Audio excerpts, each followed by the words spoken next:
is in. Cover One, the NFL Draft Podcast. I am Russell Brown. Welcome to episode 70 on a Monday night.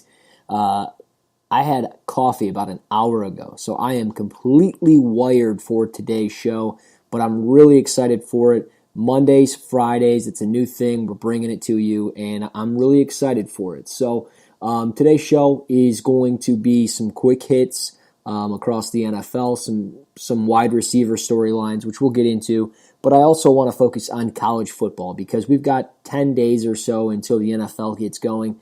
But furthermore, it's week one of college football for every single team across the country. We did have the week 0 this past weekend where we saw Colorado State take on Hawaii, a couple of other games. But I do want to start the show with the Colorado State game and the Hawaii game where they faced off, and it was a pretty good game for the most part, where it was 43-34 Hawaii over Colorado State. So before we get into that part of the show, I do want to let you guys know about First Down Playbook because I know there's a lot of coaches that listen to the podcast. I know there are football coaches across the country that are looking to either find a way to get into coaching or find a way to get better at coaching. And I think there is a great tool, a great asset on the internet right now that you can use, and it's very simple. It's First Down Playbook. First Down Playbook is the number one playbook resource on the internet today. There's over 10,000 plays color-coded with coaching points from youth football to high school football. They've got the diagrams on there from inside zone to outside zone to a shotgun formation to what your 3-4 defense would look like in an over or under or moving to a 5-2. Whatever it is that you're looking for, you can find it on First Down Playbook. That's First Down Playbook, one place, all the football. That's firstdownplaybook.com. Again, one place, all the football. Check it out today at firstdownplaybook.com. So yes, Hawaii, Colorado State, very excited about football being back, obviously. And I've got to say, this game was the one that I couldn't help but watch the quarterbacks, and I couldn't help but say the Colorado State quarterback's name 100 times in my house. I got to the point where my wife looked at me and said, "You're an idiot." I mean, that happens a lot, but you got to say it with your chest when you do it. I mean, it's not like, you don't sit there and say Brian Lewerke. I should say, you do sit there and you say Brian Lewerke. But when you watch Colorado State and you watch their quarterback, yes, they're 0-1 right now. But when you watch them, you don't just say the quarterback's name nonchalant. You go out there and you say it with your chest. And it's KJ Carter Samuels, the guy that threw for 537 yards, 5 touchdowns, and a pick. But furthermore, he had Preston Williams with him. And Preston Williams is an interesting, very interesting study right now at the wide receiver position. He played 7 games, according to sportsreference.com. He played 7 games for Tennessee. He's a transfer from Tennessee. He played 7 games for them. He had 16 receptions, 247 yards, and 2 touchdowns. He plays his first game for Colorado State, 9 receptions, 188 yards, and 2 touchdowns. I mean, absolutely insane of what he was doing against Hawaii. And I get it, it's Hawaii, and you can't sit there and say, oh, well, he's going to do that against every single team. Trust me, I fully understand that. But when you look at what Colorado State has as far as their schedule, this is a team that has some games that he should be fine. I mean, they have Colorado this coming Friday. They've got Arkansas after that. They've got Florida. They've got Illinois State. They've got San Jose State, New Mexico, Boise State, Wyoming, Nevada, Air Force, and Utah State all throughout the season. So I think there's going to be some games where we see Preston Williams really blow up and really replicate exactly what he just did. And this isn't like he's, some 5'9", 180-pound shifty receiver that's catching screen passes. No, he's 6'4", 210. He looks the part. I mean, not so much Michael Gallup, They have similar body frames, similar muscular build, but call me crazy, but I was more impressed the first time I watched Preston Williams on Saturday night than I was watching Michael Gallup all of last season. And I liked Michael Gallup, but there were some question marks, as I've talked with Brad Kelly before in the past, there were some question marks regarding Michael Gallup and his work ethic. And that's why maybe he dropped a little bit in the draft and he didn't go exactly where some people thought he would go. But I don't think that's going to be the case with Preston Williams. Maybe I'm crazy for thinking that. But when you got KJ Carter Samuels throwing you the football, it's pretty good. And as for Hawaii, Cole McDonald looked pretty good too. I mean, Colorado State's obviously going to have some issues with their defense, with how that defense just looked. I mean, they were getting shredded. I mean, it was 23-7 at halftime. They made a nice comeback. They put up 27 points in the second half. But Cole McDonald, 26-37, 418 yards, 3 touchdowns. He had 13 carries for 96 yards and 2 touchdowns. He looked pretty solid. I really liked his release. I really liked just the comfortability that he looked in the pocket, the way he displayed that. So I was quite impressed with that. Furthermore, Dayton Fioretta, 5'11", 250-pound running back for Hawaii.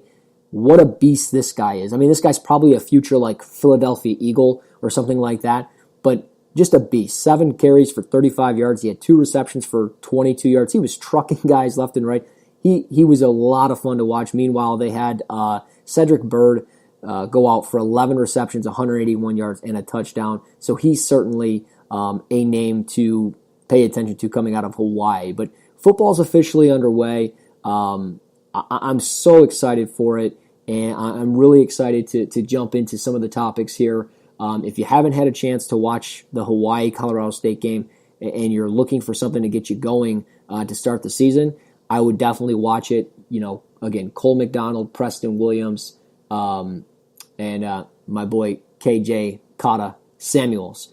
But moving forward, beyond just those quarterbacks, I've got some other quarterback news and notes. I'll start in the SEC. Nick Fitzgerald, quarterback for Mississippi State, or as I like to call him, Nick Kistgerald for my boy Michael Kist. That's an inside thing that I just started calling him randomly. And if you don't know who Michael Kist is, obviously you should probably check him out on Twitter. Always a good follow, and you've definitely heard him on the podcast because I've had him on here a time or two by now. But as for Nick Fitzgerald, he will be suspended for the first game of the season. Fortunately, it's against Stephen F. Austin, but it sounds like it's something from a violation of team rules in March. Hopefully, it's nothing too severe. He should be back for the rest of the season. And if I remember correctly with him, he's coming back from a broken leg or a significant leg injury. So hopefully they can bounce back with him and everything else. And speaking of injuries, Tariq Black, wide receiver for Michigan, he will be out for an extended period of time, which appears to be a broken foot. Last year he injured the opposite foot and was out for pretty much the entire season. Now it looks like he's right back into the same situation. So unfortunate for them, a sophomore wide receiver, 6'3", 215. They were looking for another weapon, especially opposite of Donovan Peoples-Jones. Doesn't look like that's necessarily going to be the case. So maybe that hurts Shea Patterson more than anybody else. But Michigan losing Tariq Black for a second year in a row, at least for, you would have to think, six to 8 games, that's significant. So it's going to be interesting to see how Michigan overcomes that. They do have Chris Evans, Karan Higdon at running back. They've got, again, Donovan Peoples-Jones and Shea Patterson. So there are some names for them to take a look at, and hopefully it improves. But you never know. Getting back to the quarterbacks, though. Nebraska, Scott Frost, new head coach there. he has made it known who will be the starting quarterback against Akron on Saturday. That is true freshman quarterback Adrian Martinez. He's expecting Martinez to make some plays. He says Tristan Gabia, I believe I'm saying that correctly, the redshirt freshman, has competed very well, but he's going to give the nod to Martinez, and it offers them the best chance with his it offers them the best chance for winning, especially with his playmaking ability from his arms to his leg, or from his arm to his legs. And I think Scott Frost knows quarterbacks a little bit, and I think he's making the right call here. So Adrian Martinez, first career start in college football. Hopefully it goes well for them. You never know, though. I'm not expecting, and as I went through the conferences last Friday, and I talked about some of the conferences across college football, and I went through my predictions, I think Nebraska's going to be okay, but I don't think they're going to be out of this world. I don't expect them to be this 10-2 powerhouse. I don't expect Scott Frost to get this team undefeated in year one. But I do believe that they should be a 7-5, 8-4 football team. And hopefully Adrian Martinez is the answer for them at quarterback, because they have struggled at that position. So it'll be interesting to see how that plays out. And another name starter in the Big Ten at the quarterback position, A.J. Bush, is going to get the nod over Cam Thomas at Illinois. And I think this is a very good move for them. The Virginia Tech transfer, he's 6'4", 225. I think from what Lovie Smith has said, he's the most consistent quarterback right now that they have on the roster. And he's got some ability because of what he does in and out of the pocket as far as extending plays out of the pocket. He has 19 career rushes at Virginia Tech for 129 yards. Meanwhile, a 7 for 11 for 100 yards and a touchdown. He has completed 63.6% of his passes. So it's nothing crazy. I know this doesn't move the needle, but maybe this does something for Illinois, who, they played Kent State to start the year. Then they play Western Illinois, Southern Florida, Penn State, Rutgers, and Purdue. Those are their first 6 games. 5 of those 6 games are at home, but then they've got to go to Wisconsin, Maryland. They come back home to play Minnesota. Then they go to Nebraska, and they go to Northwestern, and they play Iowa at home. So, they've got a decent schedule where they could put themselves in position. Again, it all depends, though, on the quarterback play. A.J. Bush, haven't seen a ton of him, but he's a senior, so maybe there's something good that comes out of it, and maybe he's a guy that we follow throughout the Big Ten, because this is just another quarterback that's added to the list of Big Ten quarterbacks, from Shea Patterson, Brian Lewerke, Clayton Thorson, Trace McSorley, and now you add a guy like this, A.J. Bush. This is just another guy, and this could be a guy that if he has a decent year, maybe we see him at the Senior Bowl in Mobile, Alabama, for a potential spot to boost his stock. You never know. But staying in the Big Ten as well, and I find this one a little bit shocking. This is Penn State saying that senior linebacker Manny Bowen is no longer with the team. I thought this was a little bit surprising. I thought Bowen had an opportunity to step up and be a starter. He had a season-ending suspension in December that pretty much put him out of the bowl game and everything else, but he was reinstated this summer. He's 6'1", 220.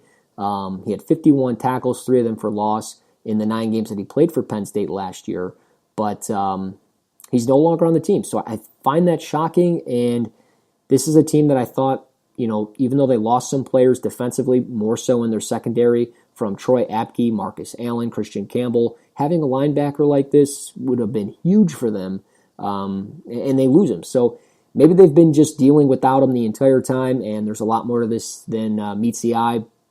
Shocking development, though. So it'll be interesting to see how this one unfolds for the Nittany Lions. Staying back to the quarterback trail, Tua Tovoli, if I'm saying that name, or as I like to call him, Ravioli, is named the starting quarterback for Alabama. Now, we're not going to get a lot out of Nick Saban on this, and I truly believe we'll see Jalen Hurts for Alabama in Week 1 against Louisville, but I think they made the right call here. Tua is on top of the depth chart as the starting quarterback, but I think when you get into those short yardage, red zone plays where you see the running quarterback comes in, or more of those QB draws or those read options or even speed options, I think that's when Jalen Hurts is going to come in. I don't think Nick Saban in this offense needs to have him throw the ball deep down the field because he was very inaccurate at times doing that, more so than not. He pushed the ball very much too far down the field, far too often, went down that well way too many times, and I think that's why they're making this change, because I think they need a breath of fresh air at the quarterback position where Jalen Hurts, again, his running style fits a short yardage, red zone type of thing. So I'm excited to see how they utilize both quarterbacks in Week 1 against Louisville. I would have to assume, though, that Tua is going to throw the ball a lot more. Hurts is going to probably run the ball a lot more. He'll be that short yardage, 3rd and 1 at the 50, 4th and 1 from the other team's 37, because you're not in the best field goal range.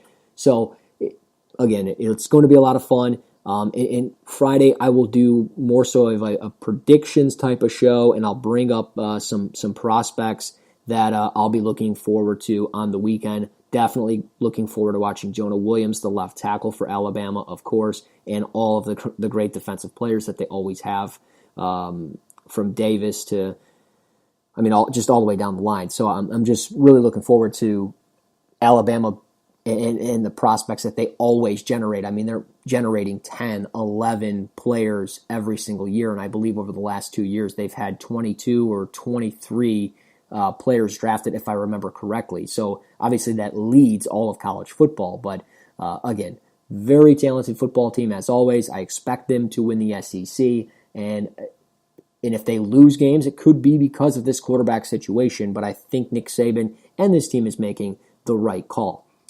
So before I get into the next topic of things, and I want to start addressing the NFL a little bit, I do have some breaking news, and it's not anything crazy, but I'm very excited to announce it. Cover One, the NFL Draft Podcast, is going to be partnering up this football season with Thrive Fantasy. Okay, Thrive Fantasy. It's not Thrive Fantasy Football. It's nothing like that. It's just Thrive Fantasy. And they are a very unique daily fantasy sports website for player props. They focus solely on the top-tier athletes. Thrive Fantasy has created a unique and more accessible daily fantasy sports experience. Go ahead and do this for me. Type into your web browser bit.ly/Russ NFL Draft. That's bit.ly/Russ NFL Draft. Do it today.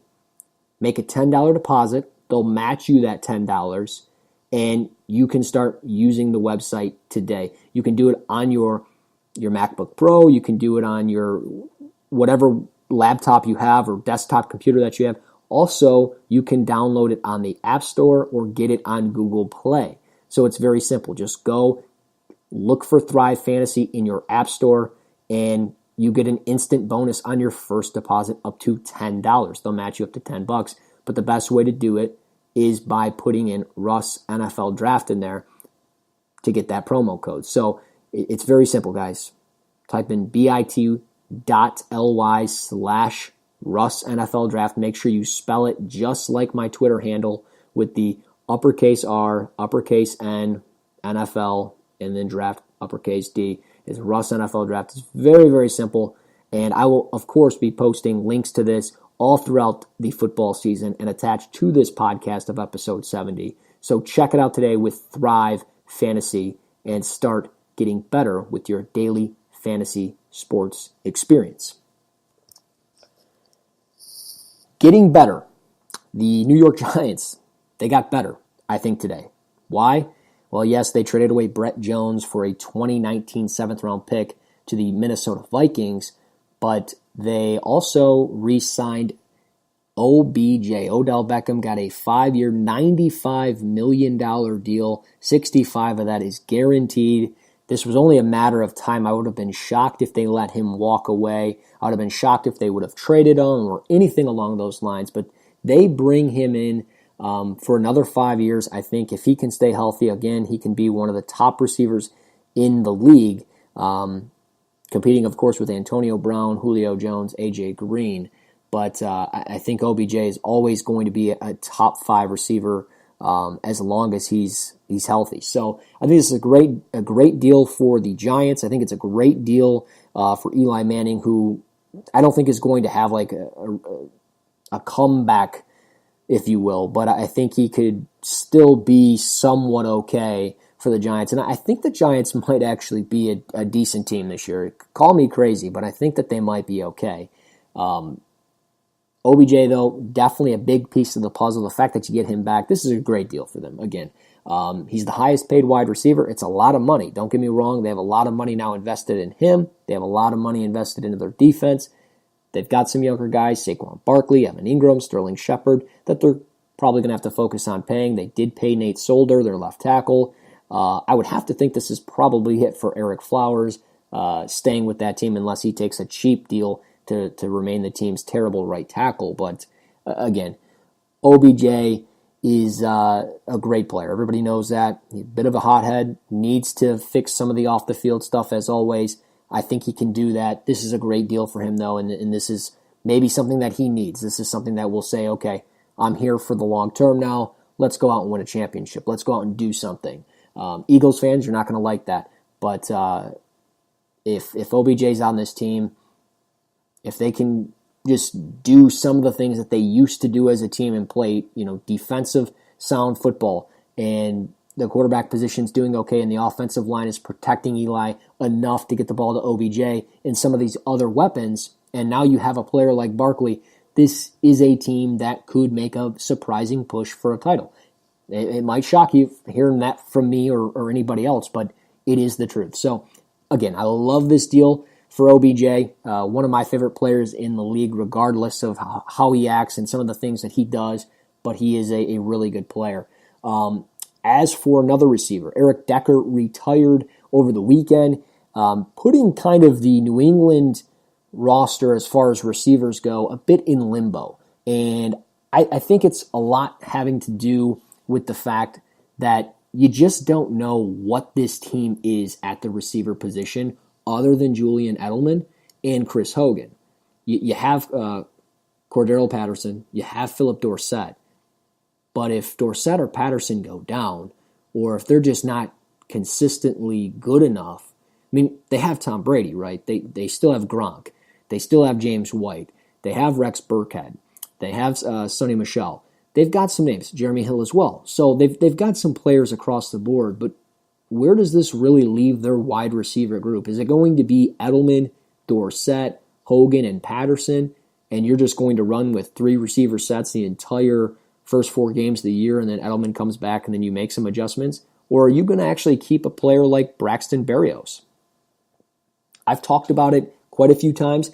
I think Braxton Berrios has a legitimate shot of making this team, and I think he's got a legitimate shot of making somewhat of an impact, some noise. I really do. Maybe not 60, 70 catches for 900 yards and 5 or 6 touchdowns, but if he comes out as a 6th-round pick in 2018, if he comes out and he gets, let's just say, 35 receptions for 450, 500 yards with 3 or 4 touchdowns, that's pretty good for a 6th-round pick, considering some of the competition that has been in the room there. I mean, you've got, again, Patterson, Hogan, Dorsett, Edelman, and then you've cut Jordan Matthews, Malcolm Mitchell, Kenny Britt, and Eric Decker. You have Dez Bryant out there. Is that an option? Is that going to be the landing spot? I mean, maybe they get a deal done. I have no idea. I don't have sources. I don't know. I mean, they have some money to get the deal done. It's shocking that Dez Bryant is not signed. I mean, we're pretty much through the preseason at this point. We're entering the final week, and then we get into the NFL season, and he's not signed yet. It's a little shocking to me. I get it. He's a cancer. He's not been healthy the last few years. And I say he's a cancer in the locker room, but you haven't signed him. It's just shocking to me. So I think it means some good for Braxton Berrios. I read a piece over the weekend that Berrios isn't going to make the team. I just find that hard to believe. At this point in time, I don't think the other names out there are better than him. And I'm going to continue to push this because I've already said it before, like Braxton Berrios could be a name that makes his team, and I'm going to stand by it. So it's interesting. I think the Patriots are a very unique team, not because I have Tom Brady as my fantasy quarterback for the first time ever. Yesterday was National National Draft Day. But I did end up with Tom Brady in fantasy football, so I'm quite intrigued by this team as always. But of course we have a strong Bills following, so I'm curious as to what you think. And what you would want to see. Being if you're a Bills fan, would you want to see a guy like Berrios out there, or do you want to see them go out and get a guy like Dez, or do you not want to see anything like that? Obviously, you don't want to see all this talent in the world, but I would have to think you'd want to see the rookie over Dez Bryant. But again, that's just my personal opinion. So I want to close today's show focusing on the NFL draft because this is Cover One, the NFL Draft, the podcast. And I want to put this on a linebacker that I've watched quite frequently over the summer. I haven't really had a shot to talk about him yet, unfortunately. But I am actually very excited about him and where he is as far as a linebacker goes for the ACC, and that is Joe Giles-Harris of Duke. And this is a linebacker that I think you really have to circle and you really have to go back and watch. It's 6'2", 240. He's a junior this year, a redshirt junior.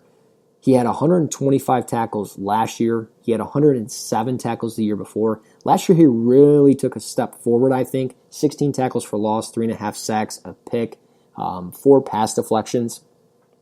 Some quick notes on him. I think he reads very quickly for a linebacker. With some of his experience, only being a redshirt sophomore last year, and a lot of the games I've watched of him are from 2017. But he reads extremely quickly of the backfield, and to be able to process that and have that mental processing ability, I think is very important. I think he does it a lot faster than a guy like Shaq Quarterman or a Michael Pinckney of Miami, Florida. I think he does a lot better of a job than Jermaine Pratt. He engages and disengages on blocks, I think, consistently enough, which is why he gets so many tackles. So to have that ability to shed blocks, rip through blocks from pulling guards to tackles that peel off and come up to the second level, to be able, or to chip off and come up to the second level, to have that ability to disengage and rip through those blocks consistently enough, I think it's very important, especially at that level. I think he's decent in coverage. There's times that he turns his back to the quarterback. I think that is always a sign of weakness when you're a linebacker. And I would have to say he kind of reminds me of Jarrett Davis light a little bit from Florida when he was there. I don't think he's as explosive, but I think when I see him in coverage, I think there's just times that when I watch him in coverage, I see some of those similar flaws where he doesn't necessarily look lost in space, but it's like the ability to read in the backfield on the run plays is consistently there. He comes in, I think, way more. I think he comes way more in under control, whereas Davis was always out of control, didn't always wrap up. Giles-Harris does a pretty good job with that consistently enough, but the ability in coverage, there's just times that it looks somewhat lost for Giles-Harris. So he has the ability to get to flats. He does a decent job in coverage. He's always got his nose to the football, and he is certainly, without question, a leader on this Duke football defense, and it's definitely a name to watch. So at 6'2", 240, Joe Giles-Harris, number 44, is my prospect of the day on this Monday evening. And I hope you get an opportunity to check them out, whether that's on YouTube or you have a connection to some film to watch some Duke football. If you want to know some more about their offense and Daniel Jones, who I think is a very talented quarterback for them, I think he's a very much so a pro-style quarterback, and he fits what they do in the NFL. Definitely check that out at cover1.net. Look me up, just find my author page, and it's on there. I talk about the inside zone and how Duke is so focused on that specific play, and their offense is based off of the inside zone almost every single time. They run a lot of different formations, a lot of different sets that base from that inside zone play, so check it out. And again, check out Joe Giles-Harris, and be sure to watch Duke football a little bit this year. I know it sounds plain, but the Duke football team has been revived over the last couple of years, and they've been very, very good, very, very talented, and they've got some more talent there on that team, starting with Joe Giles-Harris. So check it out today at cover1.net. As for me, you guys can check me out on Twitter at RussNFLDraft. Again, that's at RussNFLDraft. Be sure to go to firstdownplaybook.com and get your color-coded plays. Again, that's over 10,000 plays. Be sure to check out Thrive Fantasy. Very simple. bit.ly/RussNFLDraft. Do that today. Sign up. Deposit $10. They match you $10, and you've got daily fantasy football or any other sport that you want, from Major League Baseball and anything else. Check it out today. Download their app, Thrive Fantasy, and guys, it's unreal. The app is smooth. It's clean. It's crisp. I love it. I've got it on my phone, and I actually did some preseason football over the weekend with it. I'll probably do some Major League Baseball stuff throughout the week. So again, that's Thrive Fantasy. It's a fun time. So guys, I'm Russell Brown. Hit the follow button on Twitter at RussNFLDraft. Be sure to subscribe, rate, leave a review for the podcast on Podbean, iTunes, wherever it is that you listen to this. And again, this is Cover One, the NFL Draft Podcast.